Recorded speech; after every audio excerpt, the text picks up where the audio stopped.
कैसे पिछले वीडियो में हम लोगों ने अपनी आई नोटबुक का बैकएंड बनाया था और वहाँ पर मैंने आप लोगों को एक चीज़ बताई थी कि ये जो रिएक्ट एप्लीकेशन है इसी के अंदर मैं यहाँ पर बैकएंड रख रहा हूँ, बट ये बैकएंड एक सेपरेट एंटिटी होगी। अगर आप इसको गिट में भी पुश करें तो बैकएंड को अलग, फ्रंट एंड को अलग पुश करें। But for the sake of the tutorial and learning मैं क्या कर रहा हूँ कि आई नोटबुक नाम का मैंने ये फोल्डर बनाया है जो कि मेरी एक क्रिएट रिएक्ट ऐप द्वारा बनाई गई रिएक्ट एप्लीकेशन है।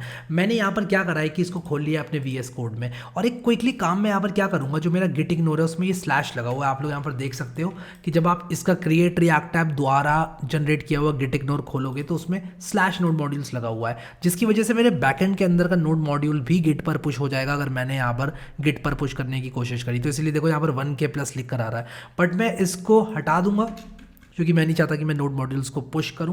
तो यहाँ पर देखो सिर्फ यहाँ पर मुझे 4 दिखा रहा है, यहाँ पे 4 ही फाइल्स हैं जिनको मैं स्टेज कर सकता हूँ। ये 4 फाइल्स बनी हैं। तो यहाँ पर हम क्या करेंगे, ये चीज़ करके सेव करेंगे और मैं यहाँ पर जल्दी से एक इनिशियल कमिट मार दूंगा आप लोगों के लिए। ये हमारा लास्ट वीडियो का जो कोड है वो यहाँ पर होने वाला है। तो अगर मैं यहाँ पर लास्ट वीडियो की बात करूँ तो वीडियो नंबर 42 हमारा लास्ट वीडियो था।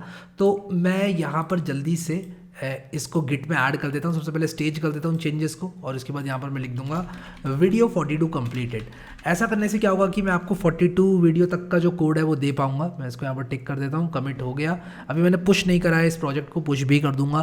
थोड़ा बहुत हमने प्रोग्रेस बना ली उसके बाद। तो गिटहब पे जब भी आप एक्सेस करेंगे इस प्रोजेक्ट को तो आप किसी भी पॉइंट, किसी भी कमिट पर इसको एक्सेस कर सकते हैं और उतना कोड आप लोगों को दिख जाएगा। फॉर एग्जाम्पल अगर आपने ये वाले कमिट पे इसको एक्सेस किया तो आपको जितना अभी तक हमने किया है वो दिख जाएगा। तो जब आप कोर्स ऊपर से नीचे की तरफ देख रहे हैं, सिर्फ अभी तक का जो कोड है वो आपको देखने को मिलेगा, क्योंकि आने वाले टाइम में मैं इसको रिफैक्टर करूंगा, चेंजेस होंगे बहुत सारे।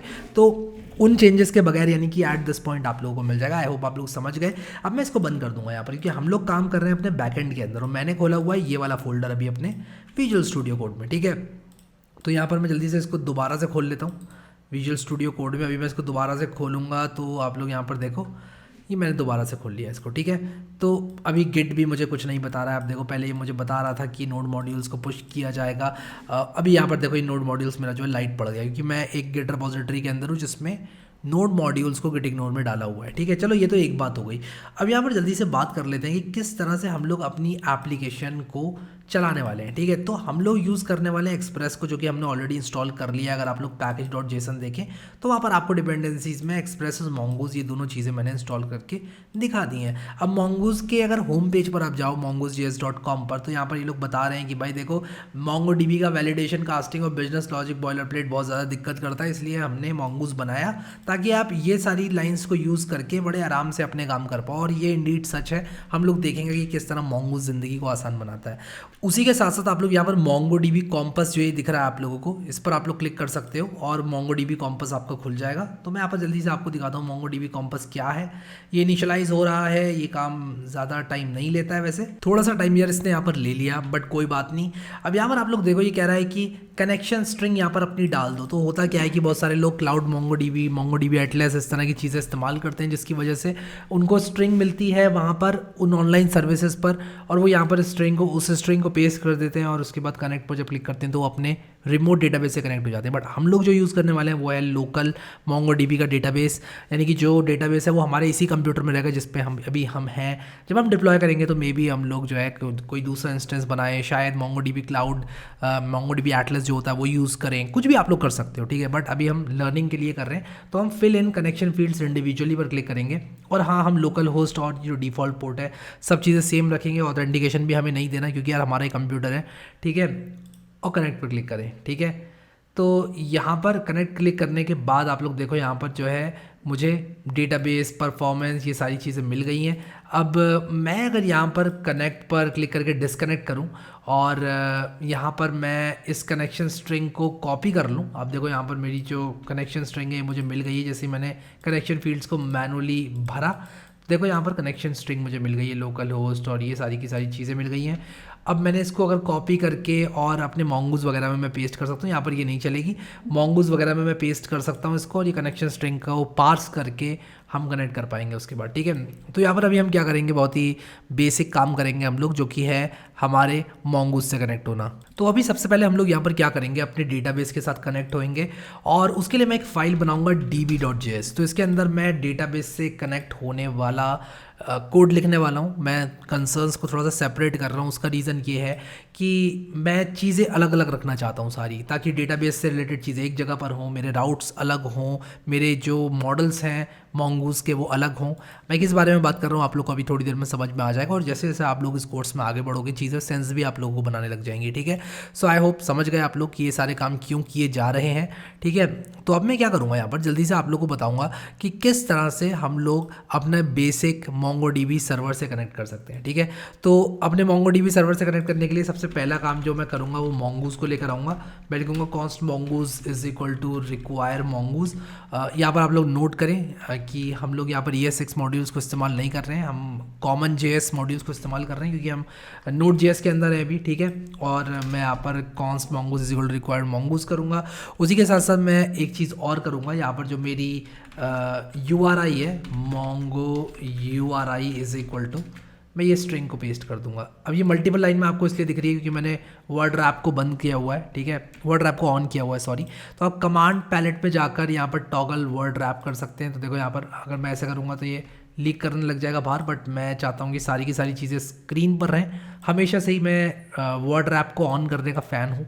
ठीक है, आप लोग देख सकते हैं यहाँ पर मैंने वर्ड रैप को ऑन कर दिया तो वर्ड्स मेरे रैप हो जाएंगे। अगर और लाइन नंबर से मुझे पता चल जाता है कि अगर मैंने वर्ड रैप को ऑफ किया होता तो ये ओवरफ्लो करता, बट कम से कम मुझे पूरी स्ट्रिंग दिख रही है, तो मुझे ये चीज़ ज़्यादा पसंद है। ठीक है, शायद आप लोग को ना हो, आप लोग दूसरी जो हमारा वर्ड रैप है उसको ऑफ या फिर ऑन जैसे मन चाहे कर सकते हो यार, वो तो आपके ऊपर है।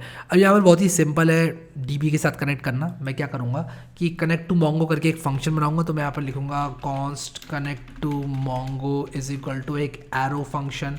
ठीक है, देखो यार हम प्रोमिसेस के साथ डील कर सकते हैं, mongoose प्रोमिसेस रिटर्न करता है, बट यहाँ पर मैं एसिंक अवेट सिंटेक्स का इस्तेमाल करूँगा क्योंकि मुझे बहुत ज़्यादा पसंद है वो। फैच के साथ भी मैंने एसिंक अवेट का इस्तेमाल किया था। एसिंक अवेट बहुत ही बेसिक सी चीज़ है यार, कि आपको क्या करना है, फंक्शन को एसिंक बनाना है और जहाँ जहाँ आप उस एसिंक फंक्शन के अंदर अवेट करते जाओगे वहाँ वहाँ वो रुकता जाएगा, यानी कि प्रॉमिस का रिजॉल्व होने का इंतजार करता जाएगा। ठीक है, तो यहाँ पर हम क्या करेंगे, बहुत ही सिंपल सा काम करेंगे। हम लोग यहाँ पर लिखेंगे mongoose.connect करके एक फंक्शन होता है, और mongoose.connect एक बार आप लोगों ने कर दिया तो पहला जो आर्ग्यूमेंट होता है इसका आप लोग देखो ये URI स्ट्रिंग होती है, तो मैं mongo URI इसको दे दूंगा।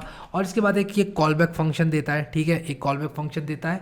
अगर आप लोग इसको कॉलबैक फंक्शन ये नहीं रिटर्न करना चाहते, आप एसिंक अवेट सिंटेक्स को इस्तेमाल करना चाहते हो तो आप वो भी कर सकते हो, बट हम कॉलबैक्स के साथ भी डील कर सकते हैं। यहाँ पर ज़रूरी नहीं है कि आप एसिंक अवेट ही इस्तेमाल करो। तो यहाँ पर ये कॉलबैक फंक्शन है जो कि आपको कुछ रिटर्न करके देगा। तो अगर आप लोग चाहते हैं यहाँ पर कुछ हो तो मैं यहाँ पर लिख देता हूँ console.log connected to mongo successfully. ठीक है, कनेक्टेड टू mongo सक्सेसफुली। ठीक है, तो यहाँ पर मैंने ये चीज़ कर दी।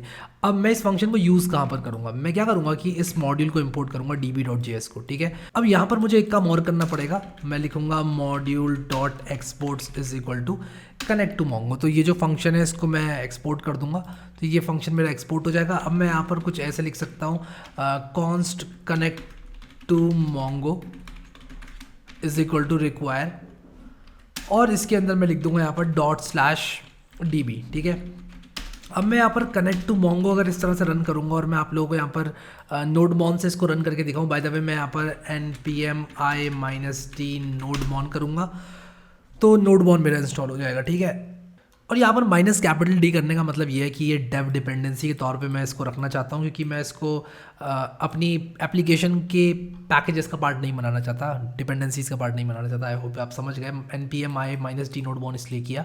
और ये nodemon क्या है अगर आप लोग को नहीं पता तो मैं nodemon index.js अगर मान लो मैं लिखूँगा कुछ इस तरह से और इसको मैं रन करूँगा तो यहाँ पर देखो ये रन हो गया है। ठीक है, लेकिन index.js जैसे ही मैंने किया देखो कनेक्टेड टू mongo सक्सेसफुली, तो ये mongo से कनेक्ट हो चुका है। इसका मतलब मेरा कनेक्शन काम कर रहा है। ठीक है, अब ये जो index.js है ये एक्चुअल में एक एक्सप्रेस सर्वर रहेगा। तो हम क्या करेंगे, एक्सप्रेस JS की वेबसाइट पर चलेंगे और वहाँ से बॉयलर प्लेट कोड लेकर आएंगे, क्योंकि यार देखो मैं बिल्कुल भी रटने रटाने में भरोसा नहीं रखता हूँ।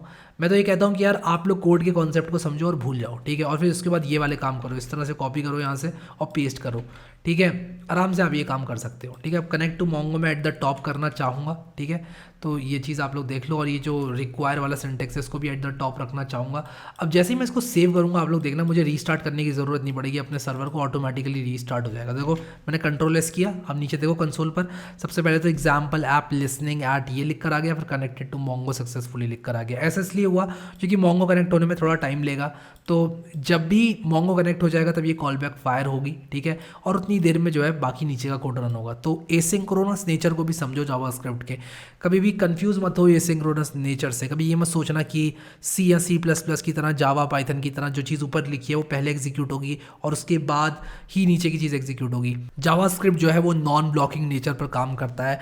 होता क्या है कि ऊपर की जो चीज़ें हैं वो एग्जीक्यूट होती जाती हैं और कॉल बैक फायर करती जाती हैं, और जैसे जैसे ये चीज़ें निबटती जाएंगी कॉल बैक फायर होती जाएगी, तो बिल्कुल भी ब्लॉक नहीं होता है जो आपका मेन थ्रेड है, ठीक है। सो आई होप आप समझ गए इस चीज़ को। तो हमने मोंगो से कनेक्ट कर लिया। अब ज़रा हम अपने थंडर क्लाइंट में ये लोकल होस्ट 3000 डाल के देख लेते हैं, ठीक है। तो अगर मैं इस लोकल होस्ट 3000 को कॉपी करूँ और न्यू रिक्वेस्ट पर क्लिक करूँ और मैं यहाँ पर इसको पेस्ट करके सेंड पर क्लिक करूँ, तो देखो यहाँ पर इसने कुछ रिस्पॉन्स सेंड किया। क्या रिस्पॉन्स सेंड किया इसको देख लेते हैं। हेलो वर्ड सेंड किया। ये हेलो वर्ड कहाँ से आ रहा है? ये हेलो वर्ड यहाँ से आ रहा है index.js में। मैंने जो मेरा एंड पॉइंट था उसमें हेलो वर्ड लिखा हुआ है। मैं हेलो हैरी भी लिख सकता हूँ, जस्ट आप लोगों को बताने के लिए। अब देखो नोडमॉन यूज़ करने का फ़ायदा क्या हुआ, मैंने कंट्रोल एस जैसे ही मारा, आप देखो नीचे मेरा सर्वर रीस्टार्ट हो गया, ठीक है। अब मैं अगर इसको सेंड करूँगा तो हेलो हैरी यहाँ पर मुझे रिटर्न होकर मिल रहा है। स्टेटस कोड भी लिखा है 12 बाइट्स 8 मिली सेकेंड। तो VS कोड के अंदर ही रहते रहते काम हो जाता है, इसलिए मैं पोस्टमैन की जगह अब थंडर क्लाइंट का इस्तेमाल करता हूँ जब भी मैं डेवलपमेंट कर रहा होता हूँ, तो ठीक है। तो यहाँ पर ये टैब हमारी खुली रहेगी, इसको मैं साइड में खड़ा कर दूंगा। यहाँ पर पैकेज.json को बंद करूँगा, db.js का भी काम निबट गया। इतना ही मुझे करना था, एक फंक्शन लिखना था जो कि डेटाबेस से कनेक्ट कर सके, और यहाँ पर मेरी कनेक्शन स्ट्रिंग रहने वाली है। तो कभी भी मुझे कहीं और डिप्लॉय करना होगा तो ये कनेक्शन स्ट्रिंग चेंज करना है मुझे और मेरा काम हो जाएगा। तो मैं इसको भी बंद कर दूंगा, ठीक है। मैं अपने कोड के बीच में जगह जगह हार्ड कोड नहीं करूँगा कनेक्शन स्ट्रिंग को। मेरी db.js के अंदर मेरा कंसर्न एकदम सेपरेट है, और मैं तो कहूँगा कि यार एक और कॉन्फ़िग बना लो, उससे रीड करो वैल्यूज़ को, बट फॉर नाउ db.js में रहने देते हैं हमारा जो कनेक्शन स्ट्रिंग है उसको। अभी हमने एक डॉट गेट करके एंड पॉइंट बनाया है और वो रिटर्न कर रहा है सिंपल से हेलो हैरी। बट हमारी ये जो आई नोटबुक एप्लीकेशन है इसको चाहिए होंगे कुछ और एंड पॉइंट्स ताकि आप लोग राइट कर सकें। सबसे पहले तो MongoDB में, उसी के साथ साथ आप लोगों को एंड पॉइंट्स चाहिए होंगे यूज़र को ऑथेंटिकेट करने के लिए। उसी के साथ साथ आप लोग को एंड पॉइंट्स चाहिए होंगे ये देखने के लिए कि कौन सा यूज़र कब कनेक्टेड है और कौन से यूज़र के कितने नोट्स कहाँ से फेच करने हैं। तो जो भी नोटबुक के अंदर नोट्स लिखे जाएंगे उनको फेच करके आप लोग को फिर उसके बाद अपने रिएक्ट UI में दिखाना है। तो बहुत सारा काम अभी बाकी है, अभी के लिए हमने सिर्फ इतना ही किया है। मैं यहाँ पर क्या करूँगा, टाइम टू टाइम कमिट्स मार दूंगा। कमिट्स मारने से क्या होगा कि एट दिस पॉइंट मैं आप लोगों को जो है सोर्स कोड दूंगा। तो जो सोर्स कोड आप लोगों को दिखेगा गिटहब पर या जहाँ भी मैं आप लोग को दूंगा, नीचे मैं लिंक डाल दूंगा, तो वो इस पूरे का दिखेगा। इस पूरे को मैं एक प्रोजेक्ट के तौर पर पुश करूंगा, तो आप बैकएंड को खोल के देखना, उसमें जो जो चेंजेस इस पॉइंट पर है वो आप लोग को मिल जाएंगे। सो अगर आप लोगों ने अभी तक इस प्लेलिस्ट को एक्सेस नहीं करा है तो ज़रूर कर लेना, और उसी के साथ साथ यहाँ क्लिक करके सेव करना प्लेलिस्ट को, यहाँ क्लिक करके बुकमार्क भी कर लेना। अभी के लिए इस वीडियो में इतना ही guys. Thank you so much guys for watching this video and I will see you next time.